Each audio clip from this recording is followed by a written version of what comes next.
안녕하세요. 다양한 대중문화 콘텐츠를 리뷰하는 남자 머빈입니다. 이번 영상에서 리뷰할 작품은 2025년 11월 7일 공개 넷플릭스 오리지널 영화 프랑켄슈타인입니다. 두말할 것도 없이 저를 포함한 수많은 영화광들이 2025년 최고의 기대작으로 꼽았던 작품입니다. 넷플릭스로 공개된 건 11월 7일이지만 그 전에 한국에서도 이미 많은 분들이 보셨어요. 부산국제영화제에서 상영을 했었고 당연히 올해 부국제 최고의 화제작이어서 이 영화 티켓을 구하는 게 난리도 아니었다 그런 후문이 있습니다. 그리고 올해 부국제 최고의 화제의 순간 신예은과의 애교 배틀이라고 해야 하나? 프랑켄슈타인을 만든 감독 기에르모 델토로의 애교가 큰 화제가 되었습니다. 그런데 이 애교가 영화를 보고 생각해보니까 영화 내용에 대한 힌트였어요. 그거는 잠시 뒤 얘기하겠습니다. 아무튼 그렇게 올해 부국제 최고 화제작이었고 그리고 넷플릭스 작품이지만 일부 극장에서 성공개 얼마 전 하우스 오브 다이너마이트도 그렇고 네임드 감독 신작은 넷플릭스 작품이라도 극장 성공 공개를 종종 하네요. 일단 제 리뷰를 보러 오신 분들께 사과를 드리고 싶은 점은 다른 리뷰 유튜버 분들은 대부분 이 영화를 극장에서 보셨더라고요. 그런데 저는 극장이 안 가고 넷플릭스 공개를 기다렸습니다. 저도 이 영화가 올해 최고의 기대작 중 하나였고 평도 너무 좋은데다가 보신 분들이 하나같이 이건 무조건 극장용이다 라고 외치시는데도 극장이 안 갔습니다. 몇 달씩 기다리는 것도 아니고 2주 만에 넷플릭스로 볼 수 있는데 제가 리뷰 콘텐츠를 하느라고 극장에서 매주 영화를 두세 편씩 보고 있거든요. 극장을 너무 많이 가는 게 비용 문제도 당연히 있지만 그 외에도 좀 이런저런 이유들로 극장을 너무 많이 가는 게 좀 그렇다. 아무튼 그래서 이해를 좀 해주셨으면 좋겠습니다. 결국 프랑켄슈타인을 극장에서 보지 않고 넷플릭스로 보고 리뷰를 하게 되었습니다. 제가 넷플릭스 작품들을 거의 컴퓨터 모니터로 보거나 태블릿으로 보거든요. 그래도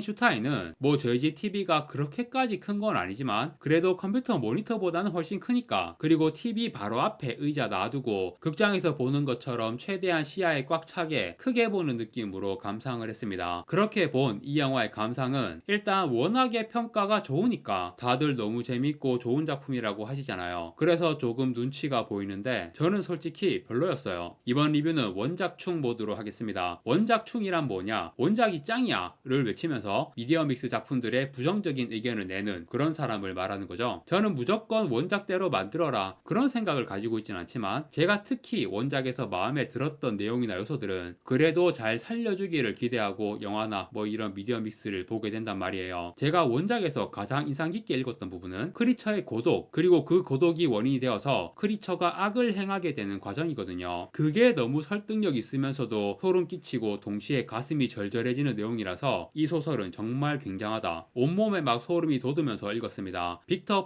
프랑켄슈타인과 크리처가 애증의 관계로 표현되는데 이게 도무지 보듬어 줄 수 없는 존재이기 때문에 하지만 그런 존재를 내가 만들었고 이거는 진짜 뭐라고 형언할 수가 없는 관계잖아요. 그냥 답도 없어. 막막해. 소설을 읽으면서 그 막막함과 절망감이 생생하게 전해진단 말이에요. 결말도 진짜 너무 무겁고 슬프죠. 그런데 영화에서는 델토로 영감님의 그 애교가 힌트가 되었듯이 와 결말을 이렇게 바꿨다고? 다른 분들의 리뷰를 보니까 이 바뀐 결말을 다들 좋아하시더라고요. 이 결말 때문에 다들 최고라고 하시던데 저는 전혀 이건 아니다. 내가 보고 싶었던 건 이게 아니다. 그렇게 느끼며 이 영화는 뭔가 아쉽다 라고 생각을 했습니다. 원작이랑 내용이 너무 많이 달라졌어요. 일단 내용을 자세하게 하나하나 다 설명하지는 않겠습니다. 원작과 큰 차이점이 있는 부분을 중점적으로 얘기해 볼 건데요. 저는 이 작품에서 가장 중요한 테마는 고독이라고 생각하거든요. 그런데 이 영화에서 고독이라는 게 말이죠. 1 플러스 1은 2 이게 아니라 1 플러스 1은 0 이렇게 되어버렸어요. 일단 소설 기준으로는 크리처 입장에서 자기를 만든 창조주인 빅터가 가족도 있어, 친구도 있어, 연인도 있어. 전혀 고독하지 않은 행복한 인생을 살고 있는데 왜 나만 이렇게 고독한가? 그게 너무 가슴 아프고 슬픈 감정이잖아요. 그게 원작인데 영화에서는 빅터도 고독해요. 고독한 캐릭터가 두 명이 되면 이건 고독이 아닙니다. 나 혼자 고독해야 진짜 고독이지 빅터까지 고독하게 만드니까 이거는 진짜 1 플러스 1이 0이 된 상황인 거죠. 크리처고 자시고 간에 이 작품의 주인공은 빅터 프랑켄슈타인이잖아요. 제목부터가 뭐 뭐 그러니까. 참고로 소설 제목은 뒤에 뭐가 더 있습니다. 프랑켄슈타인 또는 현대 프로메테우스라는 제목이에요. 프로메테우스라고 하면 보통 뭐 오펜하이머 같은 인물, 엄청난 가능성이 있지만 동시에 매우 위험할 수 있는 신기술을 만들어낸 사람을 칭할 때 프로메테우스 신화를 인용해서 많이 설명하는데, 이 소설에서 프랑켄슈타인이 한 일이 그런 일이라는 거죠. 아무튼 결국 이 작품의 핵심은 빅터 프랑켄슈타인이에요. 크리처보다는 빅터를 중심으로 해서 영화가 소설과는 정말 다른 내용들을 보여주거든요. 영화에서 빅터의 부모님이 다 일찍 돌아가시더라고요. 어머니는 빅터의 동생 윌리엄을 낳다가 죽고, 아버지는 그 후로 몇 년 더 사셨지만 빅터와 아버지의 관계가 썩 좋지 않은 부자 관계로 묘사되었죠. 하필 또 배우도 찰스 댄스라서 마치 왕자의 게임에서 타이윈과 티리온의 관계를 보는 것 같은. 찰스 댄스는 샌드맨 드라마에서도 러더리 버제스 역으로 나와가지고 뭔가 나쁜 아버지라는 이미지가 딱 굳어져 버린 느낌이네요. 아무튼 이 아버지가 빅터를 굉장히 엄하게 교육하고, 머리색이라든가 외모, 성향들이 빅터는 어머니를 닮았고 동생인 윌리엄은 아버지를 닮은 것처럼 처음에 그려진단 말이에요. 그래서 아버지가 빅터는 싫어하고 윌리엄은 좋아하는 것 같은 모습이 계속 나와요. 그런데 이 두 형제가 성장해서는 빅터는 직업도 아버지와 똑같은 외과 의사가 되었고 성격도 비슷해졌죠. 반면 윌리엄은 금융계에서 일하고 있고 성격도 아버지와 전혀 다르게 순하죠. 서로 미워하면서도 닮아가는 모습, 혹은 미워하는 것처럼 보였던 게 오히려 아버지식의 애정의 표현이었던 걸로 볼 수 있고, 이런 역설적인 부자관계 테마는 이 영화에서 가장 중요하게 다루어지면서 빅터와 크리처의 관계를 통해서도 쭉 이어지죠. 특히 결말에서 그런 내용이 나오게 된 게 빅터의 어린 시절 아버지와의 관계에서부터 시작된 서사와 주제가 그 결말을 통해 완성이 되는 그런 전체적인 내용이라고 볼 수가 있겠네요. 영화는 그런 내용인데 소설에서는 부모님이 일찍 죽지 않아요. 어머니는 빅터가 대학에 들어가기 직전에 죽습니다. 그런데 어머니가 죽은 이유가 이 작품의 여주인공이라고 할 수 있는 엘리자베스하고 관련이 있어요. 엘리자베스가 소설 기준으로는 빅터의 고종 사촌입니다. 빅터의 고모, 즉 아버지의 여동생이 아버지가 굉장히 아끼는 여동생이었는데 결혼하고 딸을 낳은 후 몇 년 뒤에 죽었어요. 그리고 고모부는 다른 여자랑 재혼하게 되었는데 엘리자베스를 처가에서 좀 키워주세요, 뭐 이렇게 된 거죠. 그래서 엘리자베스도 이 집으로 와서 빅터와는 남매 같은 사이로 지내게 됩니다. 그런데 나무위키를 보니까 작가가 나중에 낸 개정판에서는 엘리자베스가 빅터의 사촌이 아니고 뭔가 좀 다른 설정이라고 하더라고요. 어쨌든 제가 읽은 버전에서는 고종 사촌인 걸로 나옵니다. 참고로 저는 더 클래식 세계문화 컬렉션으로 프랑켄슈타인을 읽었습니다. 이게 예전 일이라 정확히 기억이 안 나는데 고전 세계문학 전자책이 무료로 풀렸던가? 그런 이벤트 같은 게 있었던 걸로 기억하거든요. 그래서 프랑켄슈타인, 해저 이말리 이런 책들도 그때 다 읽고, 어릴 때 읽었던 드라큘라도 한 번 더 읽고, 고전 문학 같은 경우는 어쩌면 지금도 무료 전자책 볼 수 있는 곳이 있을 것도 같아요. 일단 알라딘에서 더 클래식 프랑켄슈타인은 지금은 1,100원인가 결제해야 볼 수 있네요. 무료는 아니지만 엄청 저렴한 가격. 이번에 영화 보시고 프랑켄슈타인 소설도 많이들 읽으실 것 같아요. 전자책 찾아보시면 엄청 저렴하거나 무료도 있을 수 있다. 참고하시면 될 것 같습니다. 아무튼 빅터와 엘리자베스가 그렇게 남매처럼 자라다가 빅터가 대학에 들어가기 직전 시점이었어요. 엘리자베스가 무슨 전염병에 걸립니다. 빅터의 어머니가 엘리자베스를 간호를 하다가 병이 전염되어가지고 엘리자베스는 회복했는데 어머니는 결국 죽어요. 그래서 그때부터 엘리자베스가 이 집에서 어머니의 역할을 대신하는. 빅터의 동생들이 어리거든요. 영화에서는 윌리엄 한 명뿐인데 소설에서는 동생이 2명이에요. 빅터와 나이 차이가 좀 납니다. 특히 막내인 윌리엄은 완전 애기. 나중에 윌리엄이 크리처한테 죽는데 그때도 아직 어린이. 아무튼 그 동생들을 어머니처럼 키우는 역할을 엘리자베스가 한 거죠. 소설에서 엘리자베스 캐릭터는 완전 현모양처, 그냥 단순히 고전적인 여주인공 캐릭터로 그려졌다고 볼 수도 있지만 자기를 간병하다가 죽은 외숙모 역할을 대신해야 한다는 책임감이 부여가 되어 있는 거예요. 그런데 영화에서 엘리자베스 캐릭터가 또 완전히 달라졌죠. 엘리자베스에 대한 얘기는 뒤에 다시 할 거고요. 아무튼 소설에서 어머니는 빅터가 대학 들어가기 직전 시점에 돌아가셨고 아버지는 작품의 거의 마지막에 죽습니다. 빅터가 만든 크리처 관련해가지고 빅터 주변에서 죽은 사람이 총 5명입니다. 그 중에서 가장 마지막에 죽은 게 아버지예요. 영화와 달리 아버지와의 관계도 정말 좋고 아들을 사랑하고 걱정하는 착한 아버지, 그리고 사랑하는 동생들도 있고 약혼자였다가 나중에 결혼까지 하게 되는 엘리자베스, 그리고 앙리 클레르발이라는 빅터와 어린 시절부터 쭉 친하게 지내온 베프도 있습니다. 전혀 고독하지 않은 진짜 모든 걸 갖추고 있는 삶이에요. 그런데 영화에서는 부모님 다 일찍 돌아가시고 특히 아버지와는 사이도 안 좋았고 동생인 윌리엄과는 사이가 나쁘지 않지만 또 그렇게 엄청 살가운 관계도 아니고, 베프 캐릭터는 영화에서 아예 나오지도 않고요. 엘리자베스는 사촌 관계도 아니고 뜬금 윌리엄의 약혼자로 등장하죠. 엘리자베스 배우가 미아 고스였어요. 이 배우는 이름부터가 사기야. 너무 이런 고전적이고 다크한 작품의 여주인공으로 어울리는 이름, 그리고 이름에 너무 딱 맞아떨어지는 외모까지. 타이 웨스트 감독의 슬래셔 3부작, 특히 두 번째 작품 펄에서 역할이 엄청 강렬했죠. 그 외에 ним포매니악, 서스페리아, 인피니티 풀, 아주 그냥 퇴폐, 다크, 19금 뭐 이런 강렬한 이미지를 완성해놓은 배우인데, 이 배우가 엘리자베스 역이라고? 미아 고스가 이 영화에 캐스팅되었다는 정보를 봤을 때 머리에 딱 떠올랐던 단어가 프랑켄슈타인의 신부. 프랑켄슈타인은 크리처의 이름이 아니지만 그래도 프랑켄슈타인의 신부 하면 크리처가 빅터에게 요구한 그 동반자를 의미하는 거잖아요. 크리처의 동반자를 만드는 내용이 이 작품에서 굉장히 중요하죠. 제가 이번 영화에 실망한 이유 중 하나도 이 동반자 만드는 내용이 안 나와서, 소설에서는 거의 완성을 다 했는데 이건 아니야 하면서 다 박살내버리는 그런 내용이거든요. 그리고 이토준지가 그린 프랑켄슈타인 만화가 있어요. 이토준지가 이런 고전 코미컬라이징을 잘하더라고요. 다자이 오사무의 인간 실격도 이토준지가 그린 만화를 읽어봤는데 상당히 괜찮았고요. 프랑켄슈타인 만화에서는 크리처의 동반자가 결국 완성되어서 움직이는 내용까지 나오거든요. 그런데 영화에서는 만드는 시도도 안 하고 바로 거절. 이 영화가 처음에는 2부작으로 만들 계획이었다고 하던데 2부작으로 만들었으면 제 생각에 델토로 감독의 성향이라면 동반자를 완성하는 내용까지 나오지 않았을까. 그런데 영화 한 편 분량으로 만들면서 뜬금없이 엘리자베스에게 그런 비슷한 역할이 부여되었고, 미아 고스의 엘리자베스라면 이렇게 되는 게 당연하다는 생각도 드네요. 델토로의 프랑켄슈타인에 미아 고스가 나온다면 크리처가 미아 고스를 공주님 안기를 하고 있는 모습이 너무 당연하게 그려지니까. 그래도 설마 했습니다. 아무리 미아 고스라도 그런 장면이 나오면 원작의 엘리자베스 캐릭터와 너무 딴판일 텐데. 그런데 원작과 완전 딴판인 캐릭터가 맞았고 진짜 공주님 안기 장면도 나오더라고요. 부자 관계라는 테마에 집중하는 영화가 되었기 때문에 가져올 거 다 가져와야죠. 너무 당연하게 오이디푸스, 엘리자베스가 이런 캐릭터가 되어버리니까 오이디푸스 신화도 이 내용에서 하나의 층위로 더해지는 겁니다. 아무튼 이렇게 빅터의 주변 인간관계가 소설과 영화가 완전 딴판이 되어버렸어요. 크리처도 고독한 존재이지만 빅터도 똑같이 고독한 존재로 그려졌고, 그 결과 빅터가 품게 되는 크리처에 대한 증오심이 소설에 비해 많이 약해졌죠. 더 정확히는 형태가 다른 증오심이라고 할 수 있을 것 같습니다. 소설에서는 복수심 그리고 죄책감, 그 두 가지 감정이 증오를 증폭시키는 연료가 되었는데 영화에서는 좀 더 복잡한 감정이라고 볼 수 있겠네요. 빅터 본인이 아버지와의 관계에서 가졌던 감정과 유사한, 미워하면서도 나와 닮은 존재라는 동질감, 그러니까 소설과 달리 이런 테마로 간 게 어찌 보면 좋은 선택이기도 합니다. 제가 별로라고 말했지만 이 영화가 좋은 평가를 받는 이유도 충분히 공감을 하고요. 소설에서는 빅터가 이 크리처를 만들었다는 사실 자체가 중요한 거거든요. 엄청난 증오를 품고 있지만 내가 이 크리처를 만들었다는 사실 자체가 너무 절대적이라서 도무지 어찌할 수 없는 그 애증의 구도가 처음부터 완성이 되는 거예요. 반면 영화에서는 부자관계라는 테마를 가져와서 애증의 감정에 빌드업을 더했고, 마지막에 빅터가 이 크리처에게 용서해다오 아들아 라고 보듬어주는 장면을 위해서, 이 장면이 엄청 명장면이라고 할 수 있습니다. 이 명장면을 위해 그런 감정의 빌드업이 필요했던 거죠. 배우도 오스카 아이작이라서 이 배우의 여러 대표작이 있지만 최근에 듄에서 주인공 아버지 역으로 나왔으니까 딱 그런 이미지가 프랑켄슈타인까지 이어지는 거죠. 제 주관적 감상을 빼고 말하면 아주 훌륭한 각색이라고 할 수 있습니다. 평이 좋을만해요. 다만 저는 역시 원작에서 너무도 마음에 들었던 그 무겁고 절망적인 감정들이 많이 희석되어서 델토로의 애교 마냥 따뜻하게 보듬어주는 장면이 나오니까 실망보다는 당황, 그런 감정을 느낀 것 같아요. 결정적으로 소설 내용에서 제가 특히 인상적이었던 게 크리처가 저지른 악행이거든요. 소설이 이중 액자식 구조, 탐험대 대장에게 빅터가 이야기를 들려주고 그 이야기 안에서 크리처가 빅터에게 이야기를 들려주는 내용이 나와서 이중 액자식 구조로 되어 있단 말이에요. 그런데 영화에서는 빅터가 이야기를 끝내고 갑자기 크리처가 배 안으로 들이닥쳐서 빅터랑 바통 터치, 그런 식으로 크리처 이야기가 시작되거든요. 그렇게 스타리의 전달 구조를 바꾼 것도 마음에 안 들었습니다. 원작에서 크리처가 자기 이야기를 하는 게 뭐랄까 악마의 항변을 듣는 기분, 그것도 매우 설득력 있는, 읽으면서 계속 충격을 받게 되거든요. 물론 어떤 가족의 집 창고에 숨어서 그 가족들의 생활을 훔쳐보며 언어와 여러 가지 지식들을 배우고 나도 이 가족의 일원이 되고 싶다고 느끼면서 살아가는 모습은 영화와 마찬가지로 마치 동화 같은 순수하고 아름다운 감흥을 주기는 해요. 하지만 그들과 가족이 되고 싶다는 간절한 소망이 결국 좌절되고 고독의 절망감이 악으로 빠져버리는 내용들, 어린 윌리엄을 살해하고 프랑켄슈타인 집안의 하녀인 저스틴에게 누명을 씌워서 교수형을 당하게 만들었습니다. 윌리엄을 죽인 건 계획이 아닌 우발적인 느낌이 있었는데 자고 있던 저스틴의 옷 주머니에 윌리엄의 물건을 넣어서 누명을 씌운 건 아주 사악한 책략이라고 할 수 있죠. 그리고 빅터가 동반자를 거의 다 완성해놓고 난 못해 이러면서 다 박살내버리는 해버리니까 나의 고독을 해결해주지 않는다면 너도 나와 같은 고독을 느끼게 해주마 이러면서 빅터의 베프 클레르바를 죽이고 엘리자베스는 결혼식 날 밤에 죽여버렸죠. 그리고 아버지는 크리처가 직접 죽인 건 아니지만 이 일에 충격으로 죽었고요. 영화에서 막 잔인한 장면들, 폭력적인 장면들이 많이 나와서 소설보다 더 자극적이다, 마라 맛이다 이런 반응도 나오는 걸로 알고 있는데요. 저는 전혀 소설의 내용이 훨씬 끔찍하고 충격적이에요. 소설보다 너무 자극적이지 않은 순한 맛의 내용이라서 저는 그 점에도 실망을 했습니다. 이 영화는 제가 기대한 것보다 너무 따뜻하고 순하다. 소설에서 결말은 빅터와 크리처가 다시 만나는 내용은 없고요. 빅터가 죽은 후 크리처가 배 안에 들어와 빅터의 시체 앞에 서서 엄청난 고통과 후회를 느끼는 모습을 보여줍니다. 후회를 느끼지만 결국 이런 상황이 될 수밖에 없었던 자신의 불행에 대해 정말 처절하게 얘기를 하거든요. 그리고 영화와 달리 크리처가 불사의 존재가 아니기 때문에 나도 이제 끝낼 것이다. 장작을 쌓아 올려 불을 지르고 그 불 안으로 걸어 들어가겠다. 그렇게 자신의 최후를 예고한 후 배를 떠나 빙하를 타고 사라져 버리는 걸로 끝납니다. 제가 이 영화를 보기 전에 메리 셸리 프랑켄슈타인의 탄생이라는 영화를 봤습니다. 제목만 봐도 바로 알 수 있지만 프랑켄슈타인의 작가 메리 셸리의 이야기를 그린 영화입니다. 메리 셸리 역의 배우는 엘 패닝. 메리 셸리가 18살에 이 소설을 썼다는 사실은 정말 놀랍습니다. 그런데 영화에서 메리가 자기소개를 할 때 나이를 말한 다음에 하지만 아이도 낳아봤고 많은 경험들을 했어요. 이런 말을 붙이거든요. 경험이라는 거. 특히 10대 소녀 메리를 둘러싼 죽음들. 메리가 태어나고 11일 뒤에 엄마가 죽었어요. 메리가 처음으로 낳은 아기도 태어나고 얼마 뒤에 죽었어요. 그리고 메리의 원래 이름이 메리 울스턴크래프트 고드윈인데 퍼시 비시 셀리라는 시인과 결혼해서 이름이 메리 셸리가 된 거거든요. 셸리도 되게 유명한 시인이죠. 오지만디아스라는 시가 프랑켄슈타인 못지않게 엄청 유명합니다. 그 시에서 나의 이름은 오지만디아스, 왕 중의 왕, 나의 위협을 보라, 그리고 절망하라 라는 구절. 이거는 시 안의 구절이기도 하지만 셸리가 이 시를 쓰게 된 모티브, 이집트에서 발견된 람세스 2세의 석상에 새겨져 있던 문구였습니다. 셸리가 이 문구에 영감을 받아서 오지만디아스라는 시를 쓴 건데 아무튼 이 구절이 굉장히 유명해서 수많은 작품들에 많이 등장합니다. 델토로의 프랑켄슈타인 영화에서도 크리처가 이 시를 읽고 있는 장면이 나왔어요. 소설에는 당연히 안 나온 장면이지만 아무튼 메리가 시인 셀리와 만나게 되는데 처음 만났을 때 셀리는 유부남이었어요. 자식도 있었고 셸리는 처자식 팽개치고 이혼도 안 한 상태로 메리와 같이 산 거죠. 그런데 셸리의 아내가 결국 자살합니다. 이렇게 충격적인 죽음들을 메리가 계속 겪었어요. 그리고 이 시대 배경의 영화나 드라마 작품들을 보면 전기를 사용한 여러 가지 실험이나 현상을 보여주는 공연 같은 게 당시에 있었나 봐요. 메리 셸리 영화에서도 그런 장면이 나오고요. 전기라든가 이런 이과적인 실험들이 당시 문과의 재능들, 글을 쓰는 사람들에게도 많은 영감을 준 것 같습니다. 에드가 알란 포 단편 중에서도 고대 이집트 미라를 전기로 부활시키는 그런 내용의 단편이 있거든요. 영화에 그런 전기 실험 장면들이 나오면서 메리 셸리가 어떻게 프랑켄슈타인이라는 소설을 쓰게 되었는지 그 창작의 배경이 그려지는 거죠. 물론 영화니까 실제와 다르거나 과장 혹은 축소된 내용들도 있을 거예요. 그래도 그 영화를 보고 느낀 건 메리 셸리가 인생에서 이미 많은 고통과 상처를 겪었고 삶과 죽음, 선과 악에 대한 많은 고민과 통찰을 담아서 다소 괴로운 심정으로 써내려간 소설 같다는 인상을 받았습니다. 물론 그렇다고 이 영화가 그렇게 어두운 분위기는 아닌데요. 엘 패닝은 뭐 너무 예쁘고 최근에 프레데터 영화에서도 엄청 예쁘게 나왔죠. 아무튼 그래서 이 프랑켄슈타인이라는 작품은 고통, 고독, 절망 그런 감정이 베이스라고 저는 느껴지는 거예요. 델토로가 만든 프랑켄슈타인은 좋은 영화라고 생각합니다. 하지만 제가 기대하고 보고 싶었던 프랑켄슈타인 영화는 아니었다. 많은 분들이 좋게 평가하는 작품이지만 저는 좀 아쉽게 본 영화라고 결론 내리겠습니다. 영화 프랑켄슈타인의 리뷰는 여기까지 하고 마무리하겠습니다. 구독과 좋아요 부탁드립니다. 시청해주셔서 감사합니다.